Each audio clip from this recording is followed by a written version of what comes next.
भारताच्या एअर स्ट्राईकमध्ये जैशचा संस्थापक मसूद अझरच्या 2 भावांचा खात्मा झालाय। मसूदचा मेहुणाही या एअर स्ट्राईकमध्ये मारला गेलाय।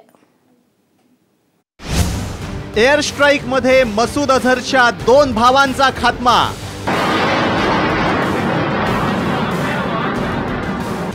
इब्राहिम अझर आणि मौलाना तलाह सैफचा खात्मा।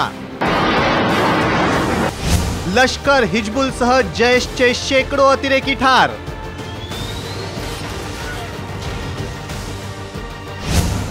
अतिरेक्यांचं हेडक्वार्टरच उद्ध्वस्त।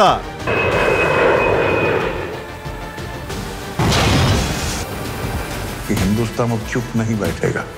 ये नया हिंदुस्तान है, ये घर में घुसेगा भी और मारेगा। बालाकोटमध्ये भारतीय लढाऊ विमानांनी खात्मा केलेल्या दहशतवाद्यांमध्ये अनेक म्होरके ठार झाले। या जैश ए मोहम्मद, लष्कर-ए तोयबा, हिजबुल मुजाहिद्दीनच्या अनेक म्होरक्यांचा समावेश आहे। विशेष म्हणजे या जैश ए मोहम्मदचा संस्थापक मसूद अझरचे 2 भाऊ मारले गेले। मसूद अझरचा मोठा भाऊ इब्राहिम अझर, लहान भाऊ मौलाना तलाह सैफचा खात्मा झालाय।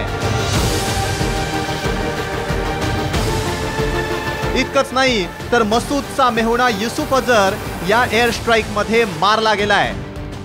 कंदाहार विमान अपहरणात युसुफ अझर आणि मौलाना सैफ हे दोघे सामील होते।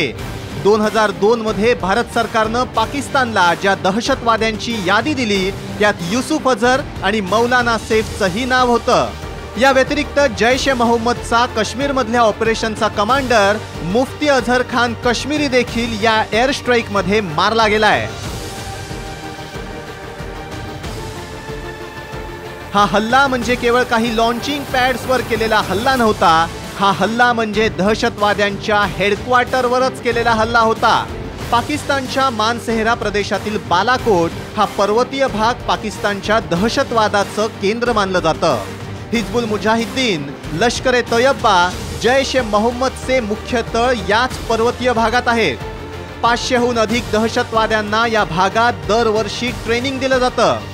पाकिस्तानची राजधानी इस्लामाबाद पासून अवघ्या 4 तासांवर हा दहशतवाद्यांचा बेस आहे।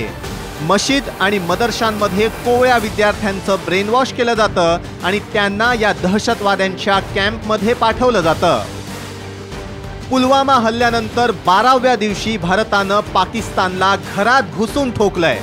ये नया हिंदुस्तान है, ये घर में घुसेगा भी और मारेगा भी हे भारतानं पुलवामा हल्ल्यानंतर अवघ्या 12 दिवसात जगाला दाखवून दिलंय। शिवाजी शिंदेसह अनिकेत पेंडसे, साम टीव्ही।